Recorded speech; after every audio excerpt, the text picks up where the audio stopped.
Hello everyone, how to add filter in Excel sheet. So let's start. Go to the data tab. In sort and filter group, click on the filter option and you can see the filter is added on your data. Just click on this drop down arrow and select your filter data and you can see your data is filter.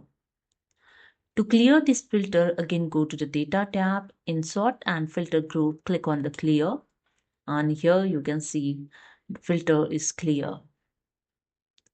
To remove these filters, again go to the data tab, in sort and filter, click on the filter option and your filter is removed. And the second way, use the shortcut key Ctrl Shift L to apply the filter on your data.